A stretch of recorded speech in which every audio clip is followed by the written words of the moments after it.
Sa harap ng iba't ibang banta sa kaligtasan, muling binibigyan ng diin ang kahalagahan ng community-based preparedness, ang sama-samang paghahanda ng barangay at mga residente para mas mabilis at epektibong makatugon sa anumang sakuna. Si Rod Lagusad sa sentro ng balita.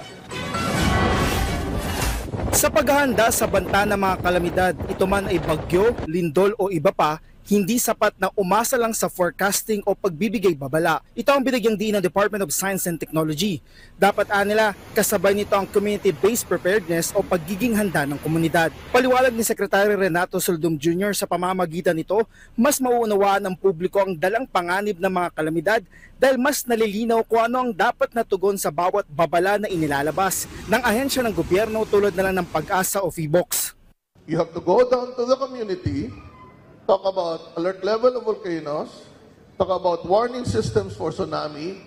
You conduct drills according to the alert level and people will understand.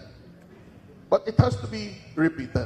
Ani Solidum, mahalaga na ang kasalukuyang ginagawang impact-based forecasting ay maihatid sa mismong mga komunidad. Tumutukoy ito sa pagbibigay babala sa posibleng epektong dala nito at hindi lamang sa lagay ng panahon. Gaya na lang anya ng magkaibang sitwasyon ng mga komunidad na nasa itaas ng bundok at ibaba nito. Sa pamamagitan anya nito, handa ang tao sa gagawin nito sa oras ng kalamidad. Early warning is not simply providing the warning. Early warning is also knowing what to do in a specific location at the right time.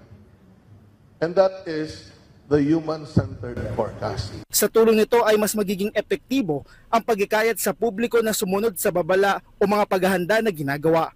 Patuloy naman ang kagawaran sa pagbuo ng mga application para mas maging madali ang pagpapakalat ng impormasyon. Rod Lagusad para sa Pambansang TV sa Bagong Pilipinas.